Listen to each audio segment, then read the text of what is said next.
வணக்கம், எல்லாம் எப்படி இருக்கீங்க? இன்னைக்கு என் பொண்ணு வீட்டுக்கு வந்திருக்கேன். மட்டன் சுக்காவும் நெய் சோறும் பண்ண போகிறேன். அது எப்படி பண்ணலாங்கிறத நான் உங்களுக்கு காமிக்கிறேன், வாங்க. முதல்ல மட்டன் சுக்கா செய்ய போகிறோம். அதுக்கு தேவையான பொருட்கள் என்னென்னு பார்க்கலாமா? வாங்க. மட்டன் 300 கிராம் எடுத்து வச்சுருக்கேன். 3 வரமிளகாய், 1 டீஸ்பூன் மிளகு, 1 டீஸ்பூன் ஜீரகம், அதுக்கப்புறம் வெதமல்லி 1.5 டீஸ்பூன் எடுத்து வச்சுருக்கேன். கொஞ்சமாக பெருஞ்சீரகம் எடுத்து வச்சுருக்கேன். இதில் பார்த்தீங்கன்னா இஞ்சி பூண்டு பேஸ்ட் அரைச்சி வச்சுருக்கேன். நெய் பார்த்தீங்கன்னா 1 ஸ்பூன் எடுத்து வச்சுருக்கேன் பெரிய குழிக்கரண்டிக்கு. சின்ன வெங்காயம் கட் பண்ணி வச்சுருக்கேன். தனி மிளகாத்தூள் வச்சுருக்கேன். கடைசியாக போடுறதுக்கு தேங்காய் பத்தை, இதை பொடிசு பொடிசாக கட் பண்ணி வச்சுருக்கேன். இது முந்திரி. இது நம்ம தேவைன்னா போட்டுக்கலாம், தேவையில்லைன்னா நம்ம இது பண்ணிக்கலாம். எதுக்குமா முந்திரி? முந்திரி ரொம்ப டேஸ்ட் கொடுக்கும், அதே நேரத்தில் நல்லா கிரன்ச்சியாக இருக்கும். சாப்பிடும்போது அது இடையில நம்ம கிடைக்கும்போது நல்லா இருக்கும், ருசியாக இருக்கும். கறியோடு சேர்த்து சாப்பிட்றது. இது எல்லாமே செஞ்சுட்டு நெய் சோறும் அதுவும் வச்சு ஒன்றா சாப்பிடும் போது டேஸ்ட் வேறு லெவலாக இருக்குங்க. ஃபஸ்ட்டு மட்டன் சுக்கா செஞ்சிடலாம், சரிங்களா? இப்போ சட்டி சூடாயிடுச்சு. இப்போ நம்ம இந்த வெதமல்லி வரமிளகாய் எல்லாம் எடுத்து வச்சுருக்கோம்ல, இதை போட்டு வறுத்து வச்சுக்கலாம்.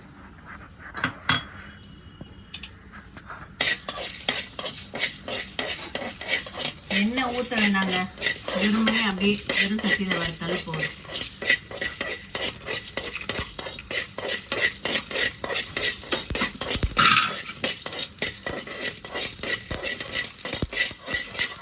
அவ்வளோதான், இந்த ஸ்டேஜில் ஆஃப் பண்ணிடலாம்.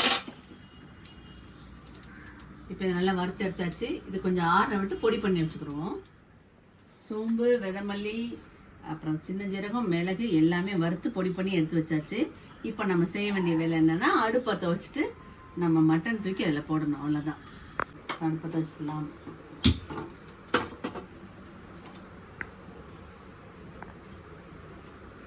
சட்டி சூடாகிட்டு இருக்கு. இந்த முந்திரி பருப்பை நம்ம முதல்ல வறுத்து எடுத்து வச்சுக்கணும். இது கடைசியாக தான் போடணும், ஏன்னா நம்ம முதல்ல போட்டால் ஒரு மாதிரி கிரன்ச்சினஸ் இருக்காது, ஒரு மாதிரி சாஃப்ட் ஆயிடும், சவுக்குன்னு ஆயிடும். அதுக்கு தான். சரியா? இப்போ எண்ணெய் சட்டியை வச்சு எண்ணெய் ஊற்றிடலாம். எண்ணெய் கொஞ்சமாக தான் ஊற்றிருக்கேன், ஏன்னா அந்த கறி மட்டனில் நிறைய கொழுப்பெல்லாம் சேர்ந்துருக்கும். அது உடம்புக்கு நிறைய கொழுப்பு சேர்றதுனால எண்ணெயை நம்ம குறைச்சிட்டோம்னா அது ஈக்குவலாக இருக்கும். அதுக்காக தான் நான் கொஞ்சமாக எண்ணெய் ஊற்றிருக்கேன், சரிங்களா? இப்போ இந்த முந்திரி பருப்பை வறுத்து எடுத்துடலாம்.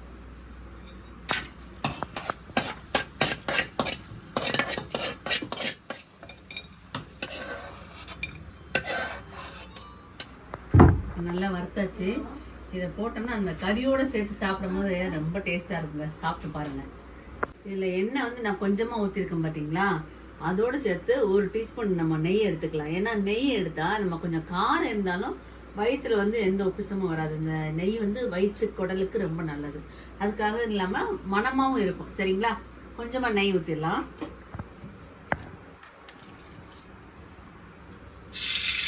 அவ்வளோதாங்க. இப்போ நல்லா கழுவி வச்சுருக்கோம். இந்த கறியை போட்டுருங்க.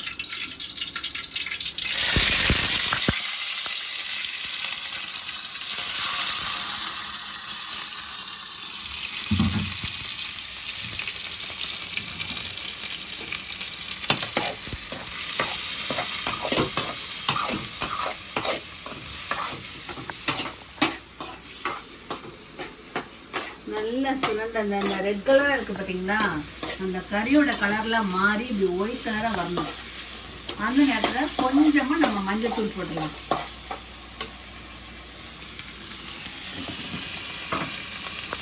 இப்போ பார்த்தீங்களா நல்லா வெள்ளையாக வந்துச்சு. இப்போ கொஞ்சமாக மஞ்சள் தூள் போட்டுருவோம். கொஞ்சமாக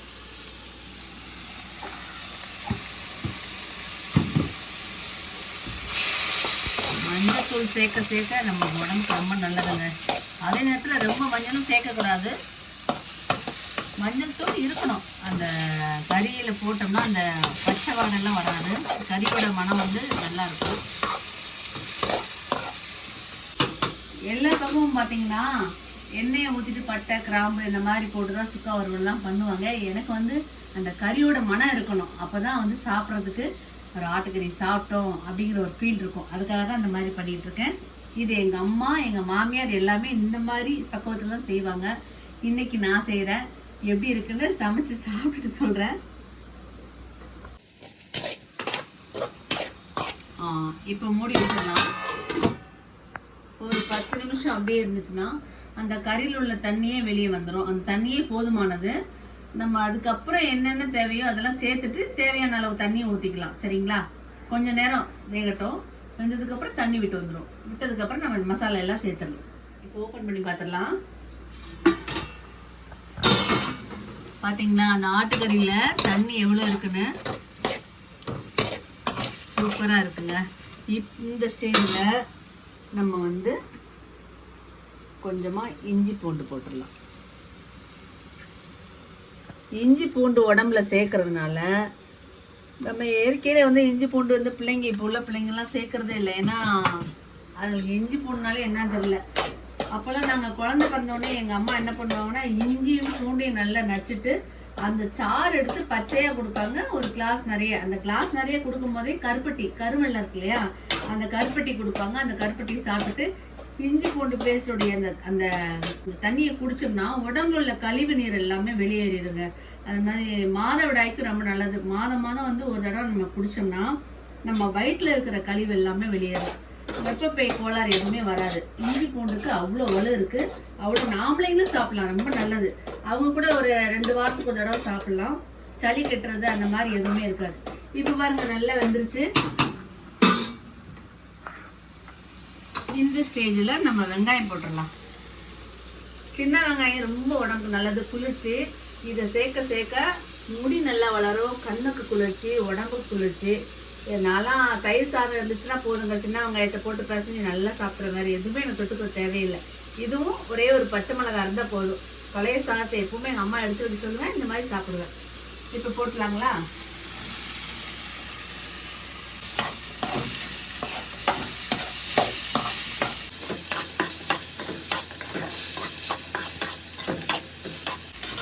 சின்ன வெங்காயம் நல்லா வதங்கட்டும். அது வெந்துக்கிட்டு இருக்கு இல்லையா, 2 மிளகாய் நல்ல உருண்டை மிளகாய் எடுத்து வச்சுருக்கேன். இது எப்படின்னா நல்ல மணமாக இருக்கும். இந்த கறியோட மணத்தை இன்னும் தூக்கி கொடுக்கும். டேஸ்ட்டாக இருக்கும். இந்த மிளகாய் வந்து உப்பெல்லாம் ஏறினோடனே இதையே எடுத்து சாப்பிடலாம். சூப்பராக இருக்கும். இதை நம்ம போட்டுடலாம்.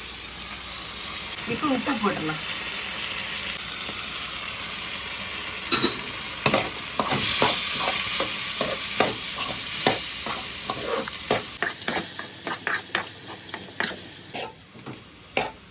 இந்த ஸ்டேஜில் தேங்காய் போட்டுடலாம். சும்மா ஒரு 2 பத்தை. அது போட்டால் அது கடிச்சு சாப்பிட்றதுக்கு நல்லா இருக்கும். அந்த கறியோட சாரெல்லாம் அந்த தேங்காயில் இறங்கிடுமா, ரொம்ப டேஸ்ட்டாக இருக்கும். நீ சின்ன பிள்ளைல சாப்பிட்ருக்கீங்களா? பாட்டி செஞ்சு தருவாங்க, அம்மாச்சி செஞ்சு தருவாங்க, ஞாபகம் இல்லையா? சின்ன பிள்ளைல சாப்பிட்டு இப்போ எப்படிமா நான் சின்ன பிள்ளைனா விவரம் இருக்கும் போது தான், ஒரு 5 வயசு 6 வயசு அந்த மாதிரி தான். ஹலோ. இப்போ கொஞ்சமாக தண்ணி ஊற்றிடலாம். ஸ்மெல் அங்கே வரைக்கும் இருக்குமா? Mutton smell. தேங்காய் எல்லாம் போட்டாச்சு. இதில் கொஞ்சமாக சிம்மில் வச்சுட்டு தனி மிளகாத்தூள் போட்டுக்கலாம். கொஞ்சமாக தனி மிளகாத்தூள். ஏற்கனவே நம்ம மிளகு ஜீரகம் எல்லாமே சேர்த்துருக்கோம். அதுலேயும் ஒரு 3 வத்தல் சேர்த்துருக்கோம். அதனால் கொஞ்சம் காரம் நமக்கு தூக்கலாக இருக்குன்னா அந்த அளவுக்கு. ஒரு சின்ன ஸ்பூனில் ஒரு 1.25 ஸ்பூன் போட்டிருக்கேன்.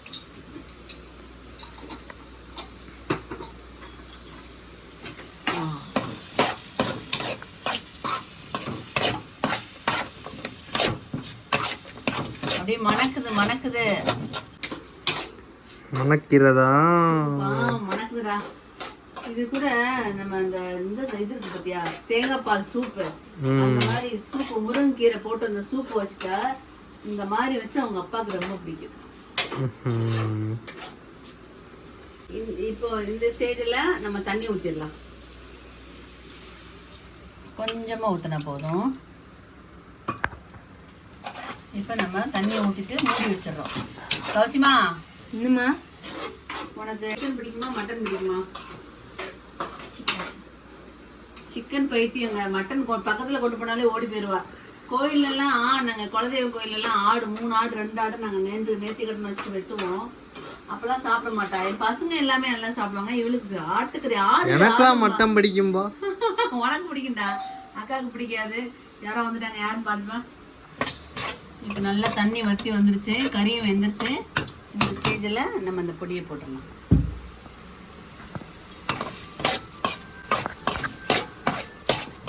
அரைச்சி வச்ச பொடி எல்லாம் போட்டாச்சு. இது அப்படியே கிளறி இந்த மூடி வச்சிட்டோம்னா நல்லா எண்ணெய் விட்டு வந்துடுங்க. இப்போ அந்த பொடியை போட்டு நம்ம கிளறி விட்டுட்டோம். இப்போ கொஞ்சம் நேரம் சிம்மில் வச்சு மூடி வச்சிட்டோம்னா நல்லா எண்ணெய் விட்டு வந்துடும், மொறுன்னு இருக்கும். இதுக்கப்புறம் நம்ம நெய் சோறு எப்படி பண்ணலான்னு பார்க்கலாம். சரியா? இப்போ நல்ல எண்ணெய் விட்டு வச்சு பார்த்தீங்களா, இதில் கொஞ்சமாக பச்சை கருவேப்பிலை போடலாம். சும்மா ஒரு 5-6 மணத்துக்கு போட்டுட்டு கடைசியாக இந்த வறுத்து வச்ச முந்திரி பருப்பை போட்டுடலாம்.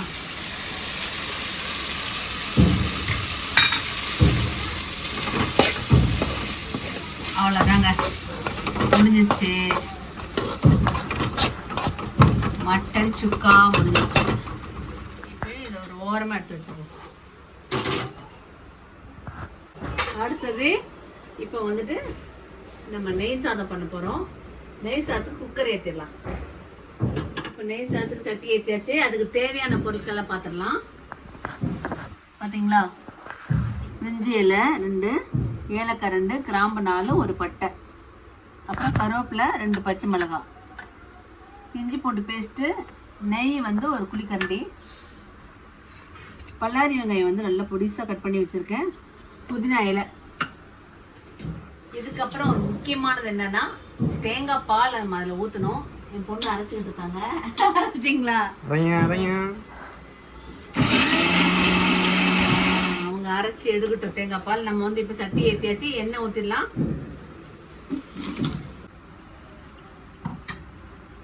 டீஸ்பூன் வந்து எண்ணெய் ஊற்றியாச்சு. இப்போ வந்துட்டு நெய் ஊற்றிடலாம். நெய் ஊற்றிடலாம்.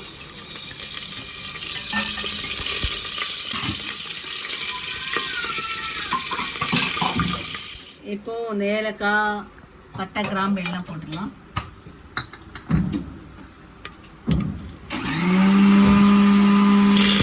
பச்சை மிளகாய் போட்டாச்சு. இப்போ வந்துட்டு வெங்காயம் போட்டுடலாம்.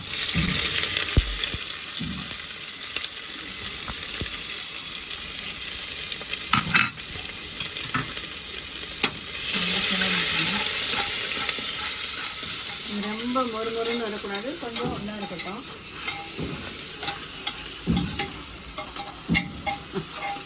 என்னடா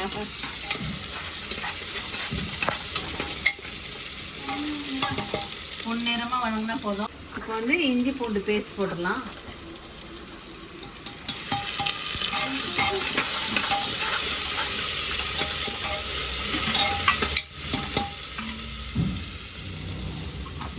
ஒன்றரை டீஸ்பூன் போட்டிருக்கேன். ஒரு 2 பச்சை மிளகாய் தான் போட்டிருக்கேன். அடுத்து பார்த்தீங்கன்னா புதினா இலை 1 கப்பு. இப்போ கல் உப்பு போட்டுக்கலாம்.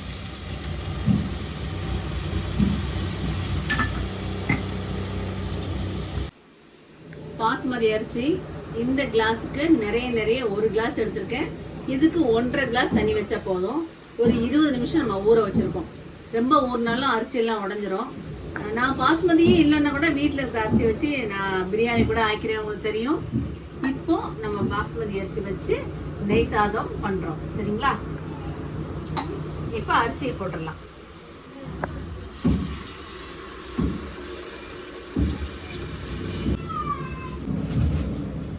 அதே கிளாஸ்ல பாத்தீங்கன்னா 1 கிளாஸ் நிறைய தேங்காய் பால், அப்புறம் 1/2 கிளாஸ் வந்து நம்ம தண்ணி ஊத்திக்கலாம்.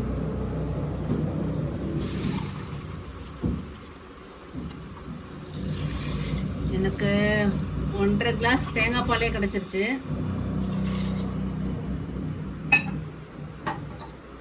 இப்போ உப்பு எல்லாம் போட்டோம், கிண்டி விட்டுருவோம்.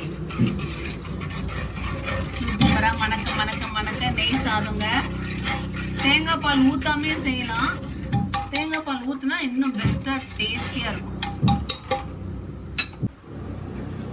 இப்போ நெய் சாதத்துக்கு தேவையான அத்தனையும் போட்டோம்.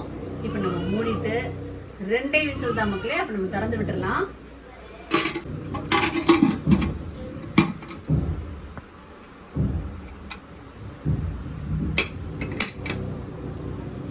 அவ்வளோதான். 2 விசில் வந்தோடனே ஓப்பன் பண்ணிட்டு நெய் சாதம் அண்ட் மட்டன் சுக்கா 2ஐயும் வச்சு நம்ம சாப்பிடுவோம். டேஸ்ட் எப்படி இருக்குன்னு பார்க்கலாம். ஒரு 1/2 அன் ஹவர் கூட ஆகாது. ஏன்னா நல்லா ஃபாஸ்ட்டாக தானே வச்சுருக்கோம். சிம்மில் வச்சா நல்லது தான். நான் கொஞ்சம் பசியோட இருக்கனால ஃபாஸ்ட்டாக வச்சுருக்கேன். குலையாது. நான் அளவு தண்ணி கரெக்டாக வச்சதுனால நம்ம விசில் வந்தோடனே சாப்பிட்டுட்டு டேஸ்ட் எப்படி நம்ம சொல்கிறேன். இதே மாதிரி நீங்களும் செஞ்சு சாப்பிட்ணும். நம்ம சாப்பிட்றப்ப காட்டலாம். சரிங்களா? சூப்பராக வாடை வந்துருச்சு. நெய் சாதம் ரெடி. நம்ம இப்போ ஆஃப் பண்ணிவிட்டு ஓப்பன் பண்ணிடலாம். விசில் போயிடுச்சு. ஓப்பன் பண்ணிடலாம்.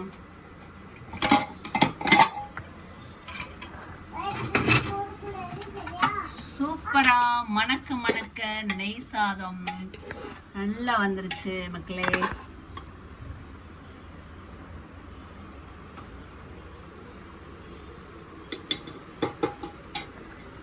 இப்போ ஒரு பிடி சாப்பிட போறோம். சூப்பரா மணக்க மணக்க நெய் சாதம் ரெடி ஆயிடுச்சு. மட்டன் சுக்கா வச்சிடலாம். பார்க்கவே அருமையா இருக்கு.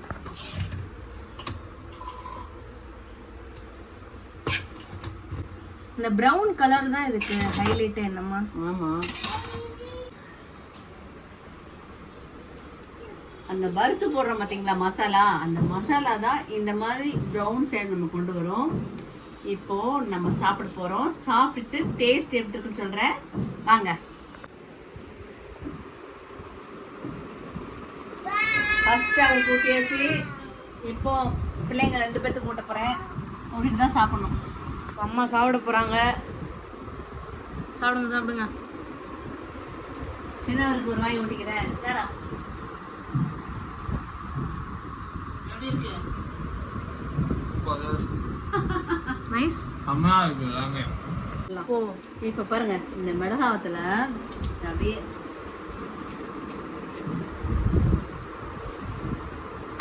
வேற லெவலுங்க. நல்ல பழைய சாதத்துல தண்ணி ஊற்றி தயிர் ஊற்றி இந்த மாதிரி மட்டன் சுக்கா ஓரமா வச்சுட்டு சாப்பிட்டா அமேசிங்கா இருக்கும். இந்த மாதிரி நம்ம செஞ்சு சாப்பிட்டோம்னா நம்ம மனசுக்கு இதமாக இருக்கும், வாய்க்கு ருசியாக இருக்கும். நீங்களும் செஞ்சு பாருங்க மக்களே. ட்ரை பண்ணிட்டு அம்மாவுக்கு மெசேஜ் பண்ணுங்க எப்படி இருக்குன்னு.